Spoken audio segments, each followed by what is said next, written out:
Baru-baru ini ada yang rame banget nih tentang Pak Jokowi lagi. Gerakan merebut kembali kedaulatan rakyat atau GMKR menggelar aksi deklarasi akbar. Deklarasi akbar itu ternyata punya 4 poin yang intinya adalah Presiden Prabowo Subianto didesak untuk mengadili mantan Presiden ke-7 Republik Indonesia Joko Widodo dan memakzulkan putranya Gibran Raka Buming Raka dari posisi Wakil Presiden saat ini. Adapun aksi itu dilakukan di Gedung Juang 45 Menteng, Jakarta Pusat pada Selasa 10 Februari 2026. Sejumlah tokoh hadir dalam acara itu seperti Said Didu, Marwan Batubara, Laksma TNI Purnawirawan Muryono Aladin, Muhammad Rizal Fadilah, Maijen TNI Purnawirawan Sunarko, dan Komjen Pol Purnawirawan Ogroseno. Dalam orasinya, Sunarko mewakili GMKR membacakan 5 tuntutan yang berisi sebagai berikut. 1. Mengajak seluruh rakyat bersatu merebut kembali kedaulatan dari kekuasaan oligarki. 2. Meminta pertanggungjawaban semua pihak yang telah menyerahkan kedaulatan kepada oligarki. 3. Menuntut semua politisi, kejahatan aparat, dan tokoh untuk berhenti menjadi pelindung dan kaki tangan oligarki. 4. Mendesak Presiden Prabowo membersihkan pemerintahan dari unsur yang menghalangi pengembalian kedaulatan rakyat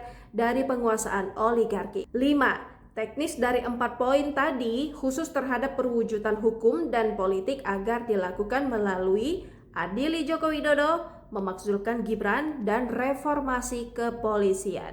Kelima, ini teknis dari 4 yang di atas, khusus terhadap perwujudan kedaulatan hukum dan politik agar dilaksanakan melalui yang pertama, adili Joko Widodo. 2. Makzulkan Gibran.